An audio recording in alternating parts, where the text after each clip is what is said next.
Întrebarea la care încercăm să răspundem astăzi: merită banii tăi sau banii mei? Pentru că și eu îmi caut mașină electrică în 2025, acest BYD Seal, nivel de echipare Excellence, ăla cu de toate, la 51.000 de euro cu TVA inclus. E multă mașină în banii ăștia. Hai să o vedem de ce e în stare în minutele care urmează. Ca de obicei, o să începem cu prezentarea exterioară ca să înțelegem ce ne luăm. Silueta de sedan este ceea ce caut eu la o mașină, mai ales anul ăsta, dar și de aici înainte. Nu avem nevoie de mașini mai înalte de atât în oraș și mai ales la electrică ajută chestia asta pentru partea de autonomie. Dar chiar nu cred că ai nevoie să stai mult mai sus pentru vizibilitate. Când toată lumea așa SUV-uri, vizibilitatea oricum va fi sacrificată. Vreau o mașină de genul ăsta pentru că e mai bine adaptată la stilul de viață urban și la nevoile unui orășean. Ba chiar și 4 uși au început să mi se pară cam multe. Despre asta poate vorbim într-un alt clip. Dar așa arată un sedan pe care dacă îl arăți cuiva care nu știe că este electrică, din lateral, din față sau din spate ar putea să spună foarte bine, nu știu ce e.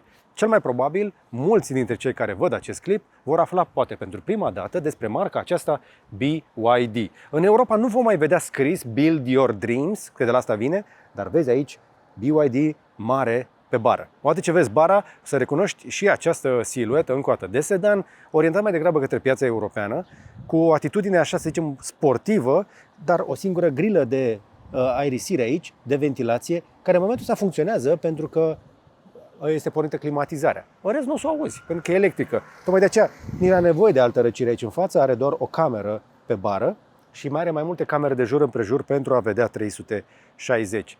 Dar, încă o dată, din față arată ca orice fel de sedan pe care le-ai mai văzut probabil pe stradă, cu niște mici diferențe. Unii spun că aceste faruri sunt inspirate din Tesla Roadster. Sunt drăguțe, sunt acolo, însă această clește de crab este iarăși o adiție suplimentară pe care am văzut la mai mulți producători. Această fantă de ventilație care este activă, aerul circulă pe aici și se duce către roată. Și dacă tot am vorbit despre partea asta frontală, mașina este destul de joasă și va trebui să fii un pic atent la lucrul ăsta, pentru că în față avem o bară îmbrăcată într-un plastic glossy care va fi la sacrificiu, evident, la borduri și la garduri, mai ales la stâlpii aia uitați de autorități prin tot felul de parcări.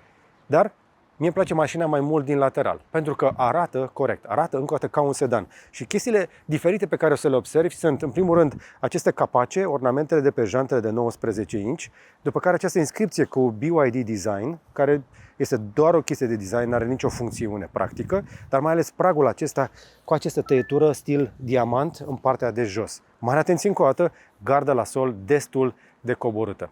Îmi plac chiar și oglinzile acestea cu semnalizatoare pe ele, funcție NFC pentru a deschide mașina teoretic cu telefonul, însă eu am folosit keyless entry și când te apropii de mașină, mașina se închide și se deschide automat, iar aceste mânere sunt escamotabile. Poți să le retragi, dar poți să le și scoți și când vei trage de ele va fi aceeași mișcare tipică pe care o recunoști de la orice mașină. Poate ce tragi de mânerul o să descoperi că aici în spate există și gaura pentru cheie, așadar nu vei rămâne niciodată pe din afară dacă asta te preocupă. Când se închide, sună ca o mașină de calitate. Aș putea spune că sună un pic mai bine decât Tesla. Să vedem dacă o bate la alte capitole, pentru că cu Tesla ar trebui să semene. Îmi plac geamurile spate fumurii, însă o chestie importantă pe care o să descoperi este că sticla din față este cu 2 straturi pentru a avea o protecție fonică mai bună. Nefiind nici cupe, rama asta, izolarea fonică, tratamentul acesta acustic este superior față de alte mașini care nu au ramă la ușă. Dar aici avem așadar double glazing, geam dublu. Pe spate avem însă această folie, să zicem, acest tratament termic. Dar sticla este dintr-o singură foaie. Nu am 2 foi aici. Foaia asta este evident, e doar o foaie de sticlă. Așadar, izolarea fonică pe spate nu este la fel de bună ca pe față. Overall, mașina este suficient de bine insonorizată. Despre asta să mai vorbim când o conducem. Venim către spate. Încă o dată, o siluetă tipică de mașină obișnuită. Ea încearcă să semene cu celelalte mașini de pe stradă, nu încearcă să fie ciudată, dar așa cum Roțile din față sunt foarte în față și cele din spate sunt foarte în spate. De ce? Pentru că între roți stă un pachet mare de baterii litiu-fier-fosfat puse jos, astfel încât mașina să fie foarte stabilă. Sunt printre cei care m-au întrebat, că am făcut acel clip pregătitor, ce ați vrea să aflați despre ea. Da, este o mașină și sigură la toate testele și bine, e destul de greu de răsturnat o mașină electrică atât de joasă cu bateriile foarte jos. Pentru că centrul de greutate fiind foarte jos, chiar dacă vii din lateral și lovești un obstacol, să te răstorni devine foarte greu. Ești ca un fel de hopa mitică, dacă asta te interesează. Structural este făcută cu oțel de înaltă rezistență, multe airbag-uri, deci nu doar că arată ca o mașină europeană, este construită cu așteptările cumpărătorilor europeni în minte. Mie spatele îmi place și mai mult. Am mai spus chestia asta și la primul contact, îmi plac stopurile astea cu aceste picături. Ea este inspirată din ocean și aici ar să fie așa un fel de picături de apă când sare valul, fiecare și cu imaginația lui.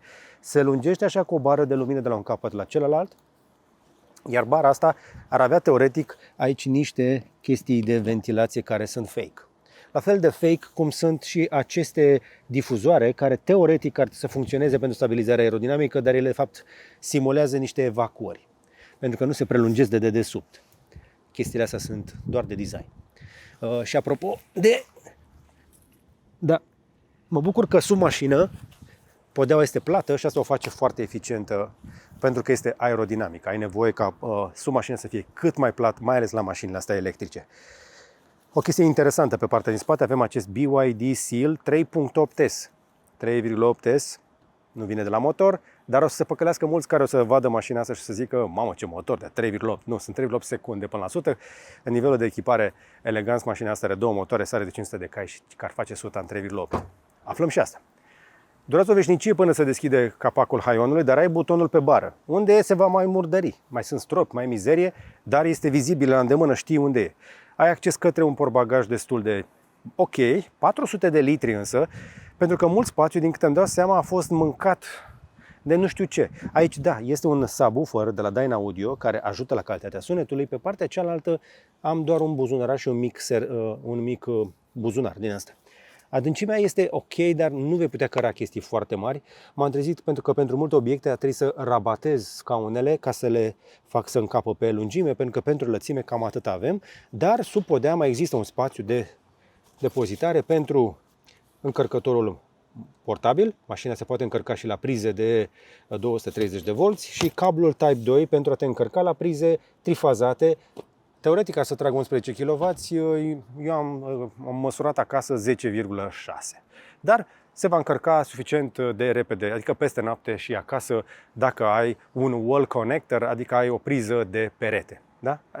Așa ne încărcăm acasă, ori la 230 de volți, ori la 400 de volți. Și din spate, încă o dată, mașina, iarăși, arată cât de joasă reușește să fie. Am această lunetă care este complet fulmurie, nu se vede nimic în interior, iar plafonul acesta, complet panoramic, din sticlă, iarăși ajută ca mașina să arate foarte bine. Am sticlă de aici până aici. Am mai văzut asta undeva? Evident, am văzut-o la Tesla, dar mașina asta reușește să păstreze propria identitate vizuală. Încă o chestie care o să-i păcălească pe ceilalți că mașina asta poate fi oricând termică este că are un capac acolo unde să fie bușonul de carburant, unde vei avea accesul, vă spuneam, la prizele de încărcare. O chestie care mi-a plăcut, foarte interesant lucru, este că, uite, vezi, aici e și Type 2 și CCS, ea poate să tragă, nu se mândrește ea cu o viteză de încărcare foarte mare, cel puțin versiunea care este acum în Europa. O să vă dau câteva detalii puțin mai încolo, însă mi-a plăcut, spre exemplu, faptul că dacă ai un wall connector și dacă întrerupe alimentarea cu energie dinspre încărcător, mașina deblochează mufa. Nu trebuie să te duci să cauți prin bord unde e butonul unde opresc încărcarea. Pentru chestia asta, felicitări celor de la BYD, este frustrant la alte mărci, deși este și o măsură de siguranță. Adică, dacă tu ți-ai pus mașina la încărcat și se întrerupe curentul, mufa va putea fi scoasă cel puțin pe Type 2. Dacă ești într-o parcare publică și cineva taie siguranța de la încărcătorul acela pe Type 2, s-ar putea să trezești că nu mai găsești cablul acolo. Asta este un dezavantaj, este o chestie de siguranță, dar acasă este o chestie de confort minunată. Pur și simplu aposi pe butonul de la încărcătorul de Tesla, de la wall connector, tai alimentarea stația și mașina în momentul acela și ea va debloca portul. E o chestie utilă, mai ales pentru cei care folosim electrice. Hai să vedem un pic spațiul pentru cei din spate. Hai tu pe partea asta, că mă duc eu pe partea șoferului. Și o să descoperi dintr-o dată un interior tipic de clasă premium, pentru că vei vedea multă piele la interior. Scaunul șoferului este dat enorm de mult în spate, este dat atât de mult încât cel din față ar putea să aibă 2 metri și. Dar cu toate astea, e dat, uite, cred că e dat la maximum posibil pentru a se face filmarea, dar chiar și așa, un personaj mai mare de 1,76, încă 4 degete ar încăpea aici, fără să dea cu capul nici în sus, nici în lateral și se vede fain aici. Este piele, inclusiv perforată, în spate avem doar încălzire, scaune din câte știu, în fața am și ventilație, dar scaunele acestea au o tetieră fixă și un gol pe aici așa, care nu știu pentru ce ar trebui să folosească. E încă o chestie de design. O lumină aici, niște finisaje foarte bune pe ușă. Uite, acolo se vede mai bine că sunt la lumină. Avem piele cusută, Alcantara, descripția cu Dynaudio. Mânerul ăsta este din plastic, vinilin, alt plastic vopsit, piele ecologică, cusături interesante, plastic tare și un buzunar bun de depozitare. Sunt două însă spații de depozitare și asta e o chestie că te trezești că mai găsești lucruri. Mai e și aici, unde bagi mâna să tragi, să închizi ușa, este încă un mic spațiu de depozitare unde mulți o să-și lase ochelarii de soare, spre exemplu. Și dacă ai observat, am trecut destul de ușor dintr-o parte în alta, așa arată scaunul pasagerului dat la locul lui și am mult mai mult spațiu la genunchi. Iar pentru prima dată într-o mașină văd că am nu unul, nu două, ci 3 buzunare aici în spate. Adică aici poți să bagi 2 chestii și aici poți să mai bagi încă o chestie mai mare. Buzunarul acesta nu mi se pare foarte folositor, însă pentru partea de încărcare, cei din spate au acces aici la o priză USB-A și o priză USB-C, plus un mic raft aici. Alte ecrane, alte chestii de control, de climatizare nu am găsit pentru cei din spate și sunt pe versiunea, vă spuneam, de top. Cel de pe al 5-lea loc o să stea aici și da, pot încăpea 5 oameni fără probleme adulți în această mașină. O veste bună este și pentru părinți care își pot ancora scaunele în sistemul Isofix, care este foarte ușor accesibil aici, cu niște capace din cauciuc foarte discrete, permite așadar prinderea oricărui scaun tipic, însă ai inclusiv ancoră în spatele tetierei, dar văd ancoră aici și s-ar putea ca până la urmă gaura asta să fie aici pentru a ancora scaunul șoferului. Este acel tether, această ancoră pentru scaun dacă vrei să-l pui pe locul din față, deși nu recomand chestia asta, copiii ar să stea pe locul VIP-ului aici în spate. Mult confort, spațiu și chestii practice. Adică Alcantara asta e faină, dar ai și un cârlig aici, foarte util ca să atârni lucrurile, pentru că la mâner nu există alt cârlig. Ia. Și lumina se aprinde automat, nu știu de unde o sting. Cred că există undeva un buton, nu l-am găsit eu. Airbag-uri de jur împrejur, o mașină, așadar, gândită pentru familii. Pentru familii chiar și destul de mari. Dar cu toate astea, nu pentru drumuri foarte lungi, pentru că ați văzut portbagajul acela de doar vreo 400 de litri. Însă mașina compensează și cu un, cum să-i spunem, un franc, un portbagaj frontal. Hai să deschidem un pic să vedem cât spațiu avem aici. Ce avem noi aici? Bușonul pentru lichidul de parbriz și un capac suplimentar pentru spațiu de depozitare care nu erau deloc. Aici încape inclusiv o valiză mai mică, un rucsac mai mare sau 2 mai mici, însă cel mai probabil vei pune aici de cele mai multe ori niște cumpărături rapide sau cabluri de încărcare. O chestie care totuși mă încurcă puțin este că dacă bara este puțin murdară, când te vei apleca aici există riscul să atingi și să te murdărești. E un pic în spate, dar apreciez că tot mai mulți producători ne oferă acest spațiu suplimentar de depozitare care duce în cele din urmă mașina la vreo 460 de litri utili pentru bagaje. Nu este cel mai mare, nu este cel mai generos, dar este util. O altă chestie importantă este că pe aici sunt gurile de ventilație și acolo este partea de filtrare. Mașina are ionizare și purificare a aerului. Are un sistem un pic mai avansat pentru filtrare și purificarea aerului, lucru care se dovedește foarte util, mai ales la noi. Mi-aș plăcut să pot controla acest franc de la distanță și să-mi lase cineva un bagaj acolo. Eu încă îmi imaginez că producătorii de automobile ar putea să ne lase să ne folosim mașinile astea și pe post de cutii poștale. Poate într-o zi. Dar, una peste alta, la exterior, o mașină faină. O mașină care nu șochează, nu uimește. Este o mașină cu minte, care nu încearcă să iasă foarte tare în evidență și se va potrivi destul de repede în trafic printre celelalte mașini. E ușor să o mai confunzi și cu altele, dar te vei obișnui în cele din urmă cu ea. Câteva mențiuni suplimentare față de ce ți-am mai zis. Uite, am cheia asta la îndemână, îmi place senzația asta. Câteva chestii, câteva atingeri de bun simț și foarte utile sunt astea. se escamotează și se escamotează toate mânerele și se închide oglinda. Când mă apropii de mașină, îmi recunoaște cheia din buzunar, deschid, mă urc,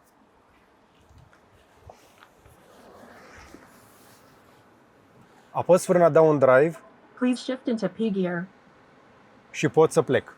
Dar mașina vorbește cu mine, mă lasă să plec și așa.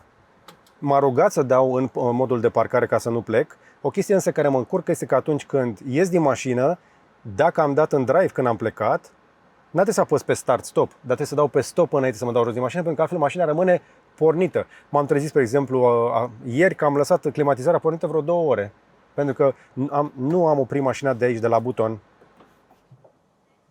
Și acum s-a oprit. Dacă n-aș fi făcut chestia asta,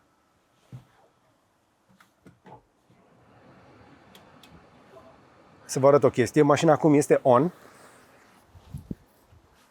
Dacă plec,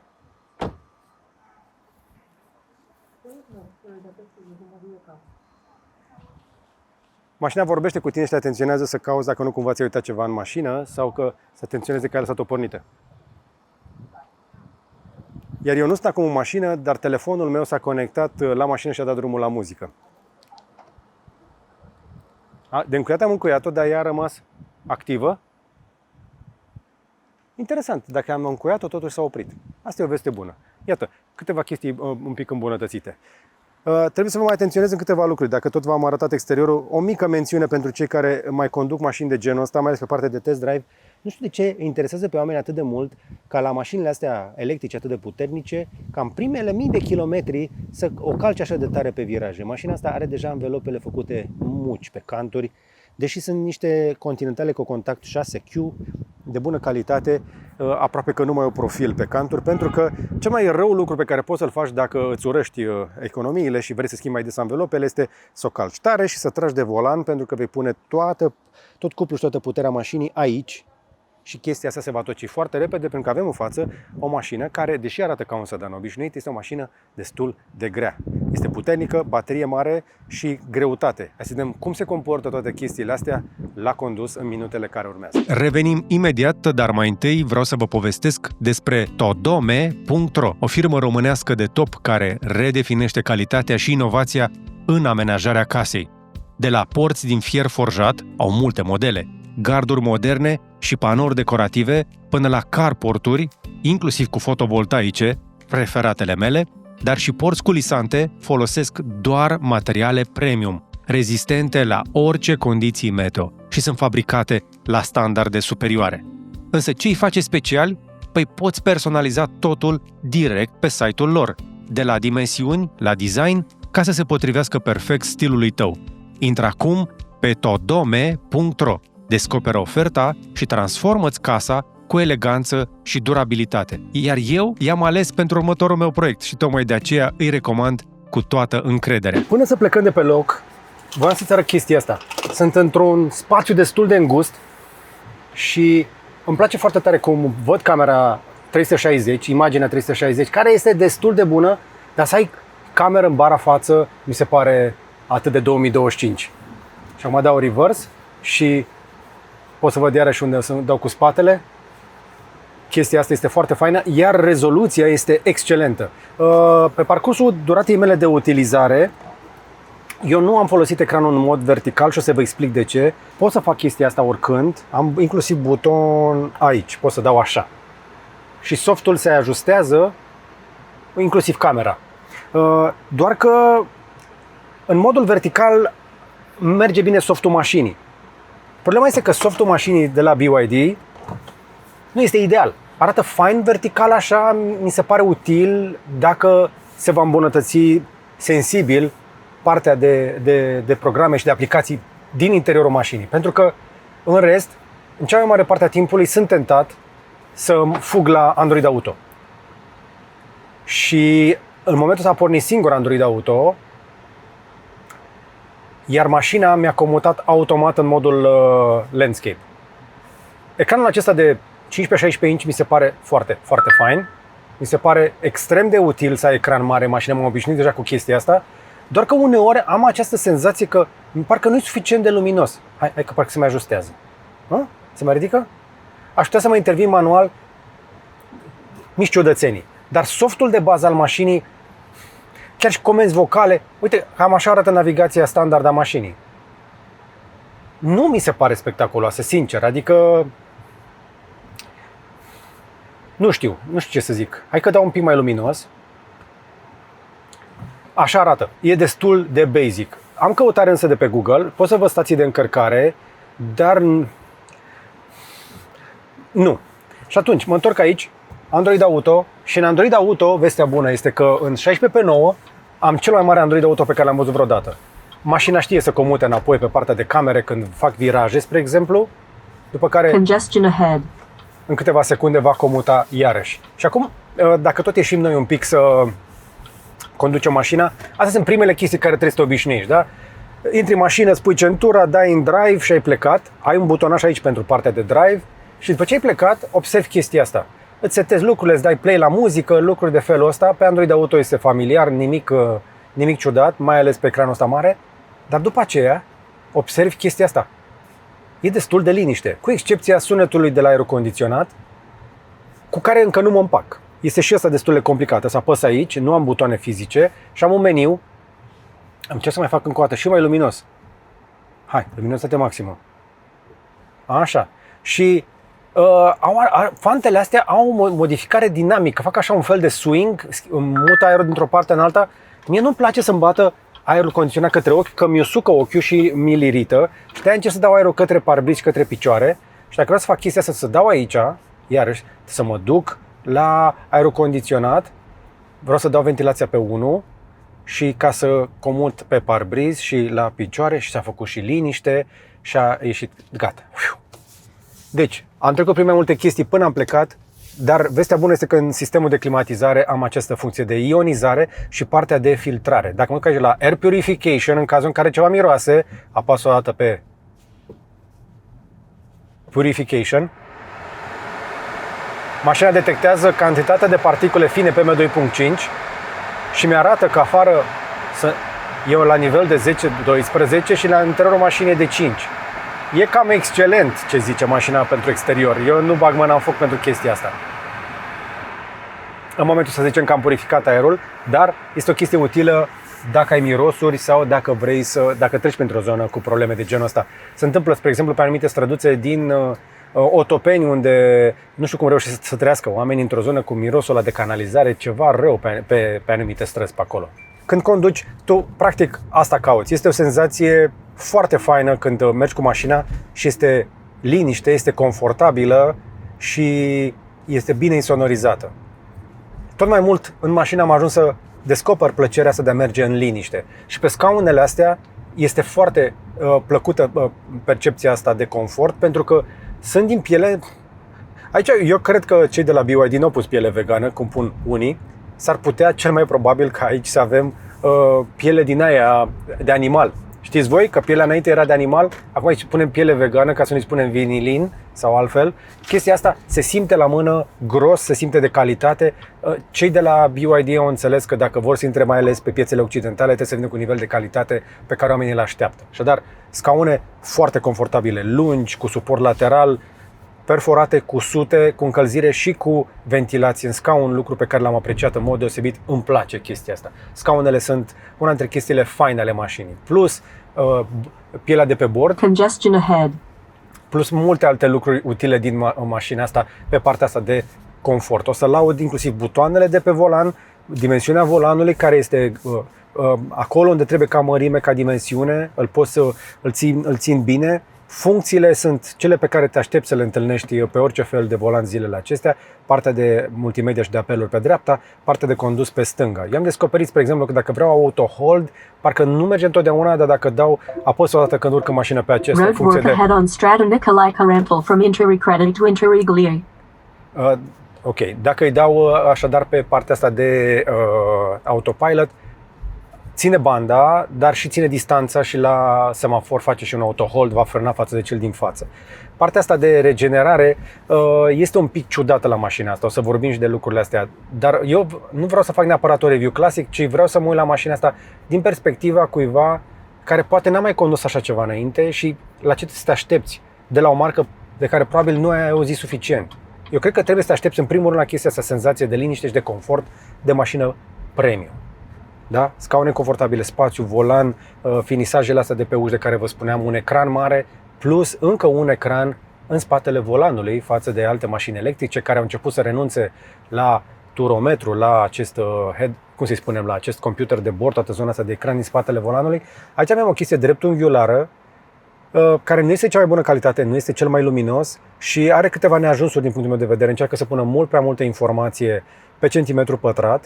Nu știu de ce am nevoie să văd în permanență puterea în kilowați consumată în partea stângă, iar în dreapta viteza. Și vrut viteza pe mijloc și un design poate un pic mai minimalist. Am în același timp oră, farurile, temperatură exterioară, direcția pe punctele cardinale, putere, câtă capacitate mai am în baterie, câtă autonomie mai am în baterie, dacă mașina este ok, dacă mașina este pe bandă, distanța față de mașina din față, ce limită de viteză, ce viteză am, la cât e pus speedometru, dacă sistemul de conducere autonomă este activat, dacă autohold-ul este activat, care este tot kilometrajul mașinii, plus modul de condus în partea de sus, pe care pot să-l schimb apropo de aici. Am o rotiță pe care pot să schimb între eco, normal și sport. Recomandarea mea, las-o pe normal sau pe eco. Nu ai nevoie de sport, deși mașina asta se laudă cu peste 500 de cai putere, inclusiv versiunea de bază se laudă versiunea cu un singur motor se laudă cu vreo 316 cai putere versus 530. Este enorm de multă putere și BYD a înțeles lucrul ăsta că trebuie să pună multă putere ca să atragă atenția. În realitate, după cum ai văzut, eu nu am călcat-o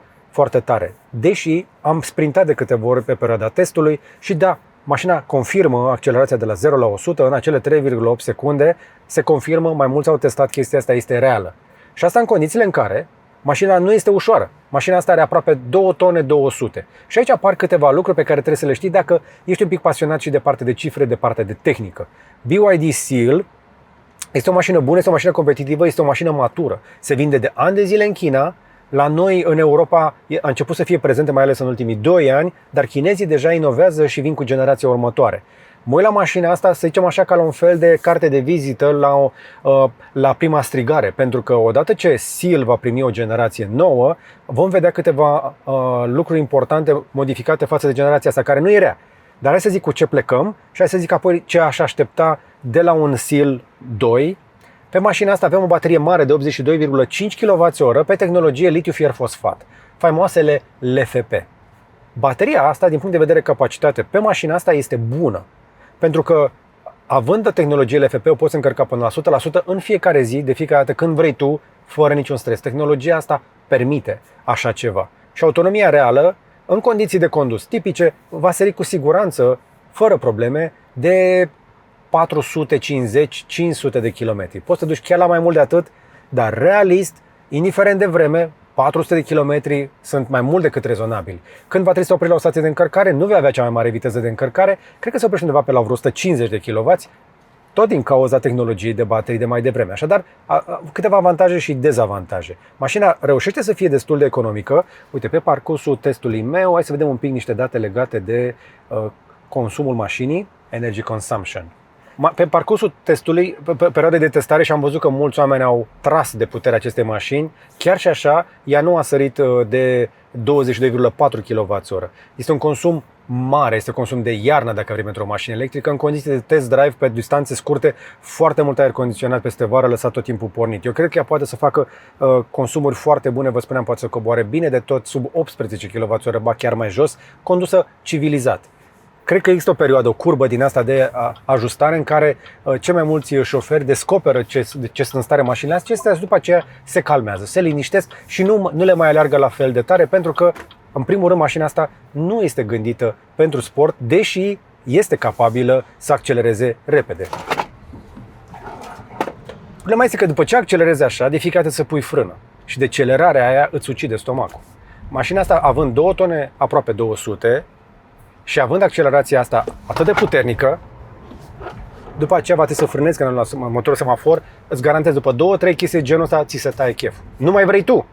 Dar aminte cei din spate care mi s-au plâns, spre exemplu, la aceste sprinturi fix de efectul pe care ți l-am arătat mai devreme. Da, este fain să le arăți oamenilor că ai o mașină care poate să sprinteze, poate să facă 100 în 3,8 și da, nu te va lăsa niciodată, adică nu te va depăși aproape nimeni pe stradă.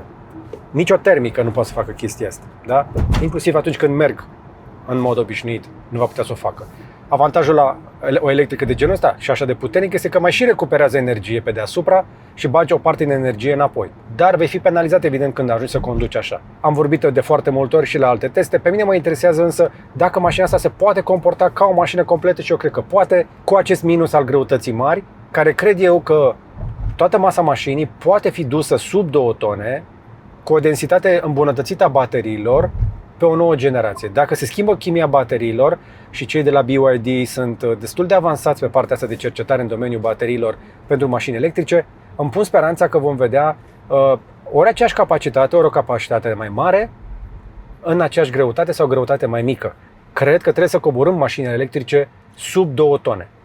Am văzut mașini electrice bune până 2 tone, sunt multe pe piață, ba chiar am văzut cu baterii de 50 de kWh la 1 tonă 700, cum este, spre exemplu, un mini John Cooper Works pe care l-am filmat împreună cu Alex Cosma. Te încurajez să vezi clipul la mine pe canal. Ai o mașină de 50 de kWh, dar este o mașină mai ușoară. Și pentru o mașină compactă, 1 tonă 600 și ceva, nu este puțin, dar este mult mai puțin decât la o mașină electrică tipică. Și de ce insist pe partea asta de greutate? Nu e o chestie doar de autonomie și de eficiență, și o chestie de confort. Pentru că atunci când accelerezi cu toată greutatea asta, puterea motorilor maschează greutatea mașinii, dar frânele o să o dea de gol. Și atunci vei avea mult mai mult ruliu, mai ales că suspensiile sunt un pic mai soft. O chestie pe care trebuie să o apreciez la BYD Seal este setarea suspensiilor foarte confortabilă și soft. Tocmai de aceea mașina asta este, cum îi mai spunem noi, un pic de barcă. Da? Are așa un pic de ruliu. Și asta este cu intenție, pentru că suspensiile sunt setate mai soft. Pentru că nu cred că ți iei un BYD Seal, așa că nu cred că ți iei nici măcar o Tesla Model 3 sau cine știe ce alte mașini, nici o mașină de pe stradă, nici măcar acel BMW Seria 5, nu ți le iei să mergi la curse. Asta știm cu toții. În realitate, cu toții visăm la mașini sportive și cumpărăm emoțional. Dar după ce mergi cu mașina asta, îți dai seama că nu aveai nevoie de atât de multă putere, ci ai nevoie mai degrabă de liniște și de confort, dar și de autonomie și tocmai de aceea am vrut să le ating pe toate acestea. Bun, așadar, am atins lucrurile care mie mi se par importante legate de baterie, de putere, de autonomie, dar mai ales partea de setare de suspensii. Confortul de la interior mi se pare bun, sunetul este excelent pe Dynaudio. Ce lipsește mașinii astea să mă convingă să dau banii pe ea, pentru că nu sunt încă convins? Nu știu, e ceva acolo care nu mă convinge. Adică mașina asta, am oferta aici, se vinde la 51.000 de euro cu TVA inclus. Pentru prețurile din 2024 nu e un preț rău deloc. Pentru 2025, încep să fiu mai atent. De ce vă spun lucrul ăsta? Eu mă aștept ca în 2025 și 2026 să vedem o reașezare pe care o tot aștept eu de ani de zile și tot vorbesc despre ea că va veni pe piața acestor mașini, pentru că îmi amintesc de vremurile bune când ne cumpăram mașini germane de calitate sub 20.000 de euro. Și eu cred că mașinile astea electrice vor face prețurile să mai scadă, dar trebuie să scadă și la BYD, iar deocamdată BYD, pentru că nu are încă o forță completă de vânzări în Europa, încă nu are strategia făcută, plus că are tot felul de taxe vamale, transport, lucruri de genul ăsta, încă nu a început să dea în preț. Dar eu cred că există marjă de unde să se mai taie de la toată lumea și vestea bună se confirmă deja. Am văzut mașină nouă de la BMW cu preț de plecare electrică de la 60.000 de euro, mașină pe care noi ne așteptam să o vedem de pe la 80.000, acel BMW X3. Deci există potențial de a scădea prețurile și eu cred că mașina asta va deveni imbatabilă abia în momentul în care se va produce în Ungaria, lângă noi, că BYD are fabrica acolo, și va veni cu o chimie nouă de baterii și va veni cu un preț la 35.000 de euro sau mai jos.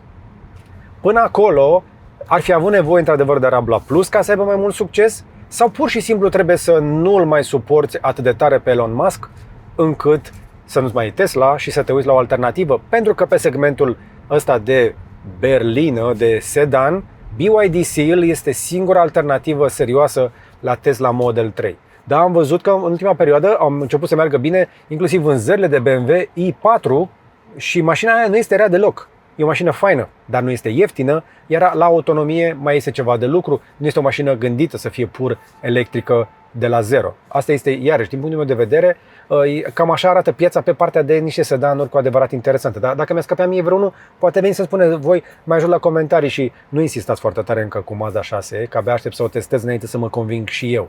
Deci, pentru cei care caută un sedan care să arate așa cum trebuie, ca un sedan, opțiunile sunt destul de limitate și BYD Seal este o mașină foarte competitivă la acest capitol, mai ales în Asia, unde am mers cu ea, am prins-o și la echivalentul Uber-ului de acolo din câteva țări, dar este foarte bine vândută și în China. BYD vinde foarte bine Seal, l-am văzut în China peste tot și este o mașină apreciată și fiabilă și chiar am apreciat, spre exemplu, cineva care îmi spunea că face Uber sau taxi pe una din asta în vest și mi-a spus că are deja peste 50.000 de kilometri cu ea și este o mașină bună. Așadar, mai stați de vorbă cu proprietari și vedeți ce vă spun și ei. Pentru că mașinile astea, dincolo de marcă, nu sunt chiar atât de sofisticate, chiar atât de complicate și mai sunt puține locuri în care constructorii mai greșesc la mașinile astea. Deci avem o mașină bună, sigură, cu serviciul la noi, că am fost întrebat și chestia asta ca să le răspund oamenilor de la comentarii. Rețeaua Țiriac Auto face, nu doar vânzare, face și service pentru BYD. Eu acum voi returna mașina la Țiriac Auto aici lângă Promenada, unde este și practic reprezentanța BYD ca un parteneriat aici. Deci se comportă deja ca o marcă ce este deja aici, dar are încă această problemă de distanță și de fabricație în China. Până când o să vină local, mai sunt câteva lucruri care trebuie reglate. Cu toate astea, hai să vă mai dau câteva lucruri. Dacă tot suntem la un review din ăsta la lung așa, dacă aveți timp și răbdare și vreți să intrăm în toate chestiile, hai să vă mai spun câteva lucruri care mie mi-au plăcut sau nu mi-au plăcut. Ecranul care vă spuneam se poate îmbunătăți, se poate decupa altfel. Furnizorii de ecrane, cum este BOE din China, îți face în orice formă vrei tu. Ecranul de aici, iarăși, este fine. Pentru partea de verticală va trebui optimizat softul. Dar, ce am mai apreciat, încărcare wireless pentru 2 telefoane, cu spațiu mult inclusiv pentru telefoane mari și merge, e o chestie bună. Apoi, selectorul acesta pentru drive este acolo unde te aștepți să fie, nu este aici la o manetă. Și în jurul lui sunt o grămadă de butoane, partea de climatizare pe dreapta, partea de de auto hold, de menținerea distanței și moduri de condus, plus butonul de parcare și de avarie. Sunt câteva butoane foarte la îndemână aici. Practic BYD a venit cu butoane acolo unde Tesla a scos, plus butoanele de pe volan, plus 2 manete complete, stânga semnalizare cu lumini și dreapta pentru ștergătorul de parbriz. O grămadă de butoane pentru reglajul oglinzilor și deschiderea geamurilor pe ușă, care arată bine. O grămadă de chestii de atenție la detaliu pe care până acum câțiva ani le-am fi văzut în mod normal doar pe mărci premium. Din punct de vedere dotare, mașina asta se comportă ca și cum ar fi o mașină premium. Dar la preț se apropie totuși de zona de premium la acești bani. Pentru că să ceri 50.000 de euro pe o astfel de mașină este destul de mult. Alternativa este, și pentru că eu nu cred că ai nevoie de 2 motoare și 530 de cai putere, ce zici de 313 cai putere pe o mașină un pic mai ușoară, care coboară la 2 tone 50, cu aceeași baterie și care costă în nivelul de echipare design ceva mai puține dotări, aceeași baterie LFP cu încărcare zic până în 230 kW, 82,5 kWh. Deci aceeași capacitate a bateriei, un singur motor, eu cred că este varianta optimă pentru a face un consum și mai bun și să te duci cu ușurință către 500 de kilometri siguri cu mașina asta. Deci, dacă vrei un deal mai bun, și aia este, încă o dată, cu un singur motor, prețul de ofertă este 45.800 înainte de orice fel de reducere. Nu este un preț mic, dar nu mai este un preț mare, din păcate, în zilele noastre, când producătorii ne-au obișnuit, mai ales după pandemie, cu prețuri foarte ridicate, care nu au mai coborât înapoi, deși, încă o dată, eu cred că această recesiune, această perioadă de criză va provoca toți producătorii să-și taie din marjele alea, să-și scadă costurile. Dovadă că, spre exemplu, am aflat de la Alex Cosma că mașina lui este produsă în China pe o platformă de la Great Wall Motors, numită Ora. Trebuie să vezi clipul respectiv, pentru că am în fața mea, spre exemplu, în momentul ăsta, un Cooper S, care seamănă cu ce am condus eu, dar sunt mașini diferite, deși la exterior este aceeași mașină. Nu știu dacă... Hai că pot să-ți o și arăt. Uite asta. Cooper S-ul ăsta, eu am filmat astăzi, un pic mai devreme, un John Cooper Works, care arată... un pic mai bine. Uite, chiar este un Cooper S cu pachet John Cooper Works. Exact ce recomanda și el. Te încurajez să vezi clipul respectiv. Este foarte, foarte interesant, foarte educativ. Deci, opțiuni sunt, dar, spre exemplu, un Cooper S de genul ăsta e la vreo 35.000. Asta este pe la vreo 45 sau 51.000. Problema cea mai mare a acestei mașini este că în continuare există Tesla. Și concurentul cel mai important este Tesla Model 3, standard range-ul bate la preț mașina asta. Și atunci, încă o dată, exact ce am zis mai devreme, dacă ajungi să ții un BYD Seal, o să ții un Seal pentru că nu mai suporți Tesla sau nu-l suporți pe Elon Musk și așa ai ajuns la BYD. Pentru că dacă le pui una lângă alta, asta da, are scaune poate un pic mai mari, mai confortabile, poate. Pielea cu siguranță este mai bună. Are mai multe butoane, are mai multe ecrane, dar software-ul este mult îmbunătățit la Tesla. Pare 2 generații în față de ce oferă momentan BYD. Eu îmi doresc să văd soft îmbunătățit și aici. Toată zona asta de cockpit de aici este confortabilă, dar pare încă din 2024. Tesla a tăiat prea mult însă de la interior și este într-un viitor din ăsta în care, știi, delete too much. Deci, opțiuni diferite, dar pe zona de sedan nu poți să bați momentan, din păcate sau din fericire, valoarea pe care ți-o oferă o Tesla Model 3. Tocmai de aceea cred că BYD va trebui să-și ajusteze strategia și să devină mai competitiv când vor avea cantități destule pentru a intra în piață. Cam astea sunt opiniile mele despre BYD Seal și ăsta este și motivul pentru care nu mă simt pregătit momentan să iau mașina asta. Sunt tare curios de un Seal un pic îmbunătățit. Chimie nouă, densitate mai mare, interior refresh și câteva îmbunătățiri de software. Dar una peste alta, BYD are o mașină bună, este o mașină confortabilă, silențioasă, sigură, 5 stele la Euro NCAP, rețea de service, vizibilitate bună, arată fain și din afară. Nu prea ai ce să-i reproșezi. BYD este un constructor mare, poate cel mai mare din lume în momentul ăsta. Și asta te pune pe gânduri.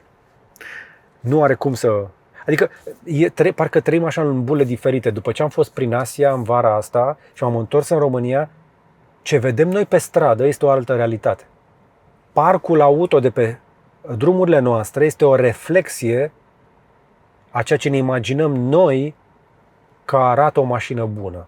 Din ceea ce vedem la prieteni, la cunoscut, la familie sau pe internet, când în realitate restul lumii cumpără cu totul diferit. Și nu spun că ar să cumpărăm și noi, spre exemplu, cum să cumpărăm în China, pentru că în Japonia există o altă cultură.